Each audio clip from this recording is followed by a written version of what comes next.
নমস্কার। তাহলে কি দেরিতে হলেও ঘুম ভাঙছে শত্রুঘ্ন সিনহার?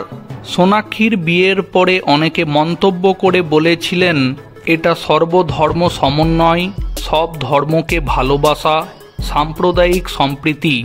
কিন্তু প্রশ্ন হচ্ছে, যদি এর উল্টোটা হতো, মানে সোনাক্ষী যদি মুসলিম হতো এবং সোনাক্ষী যাকে বিয়ে করেছে সে যদি হিন্দু হতো, তাহলে এখন যারা এটাকে মান্যতা দিলেন তখন এই ঘটনাকেও তারা মান্যতা দিতেন তো?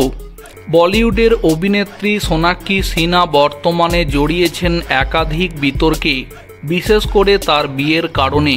2024 সালে মুসলিম জাহির ইকবালকে বিয়ের পর থেকে যেন কটাক্ষ কম হচ্ছে না।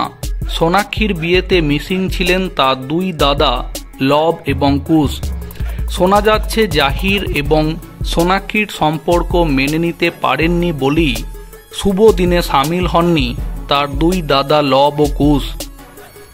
তবে এই প্রসঙ্গে জানাতে গিয়ে সোনাক্ষী জানিয়েছেন, ছোট থেকেই তার দুই দাদা তার ওপর হিংসা করত, তাকে ছোটবেলায় মারধর করত। তবে অন্যদিকে সোনাক্ষীর এই দুই দাদা জানাচ্ছেন তার বোনের এই সম্পর্ক তারা প্রথম থেকেই মেনে নিতে পারেননি বলেই সেই দিন তারা উপস্থিত থাকেননি। তবে দাদার করা এই মন্তব্যে সোনাক্ষী চুপ থাকলেও এই নিয়ে এবার কথা বলতে দেখা গেল শত্রুঘ্ন সিনহাকে। তাকে ছেলেদের সমর্থনেই কথা বলতে দেখা গেল।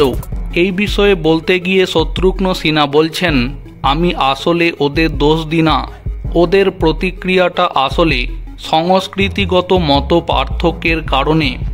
সাথে বর্ষিয়ান অভিনেতা শত্রুঘ্ন সিনহা আরও বলেন, আমার বয়স যদি ওদের মতো হতো আমিও একই রকম আচরণ করতাম।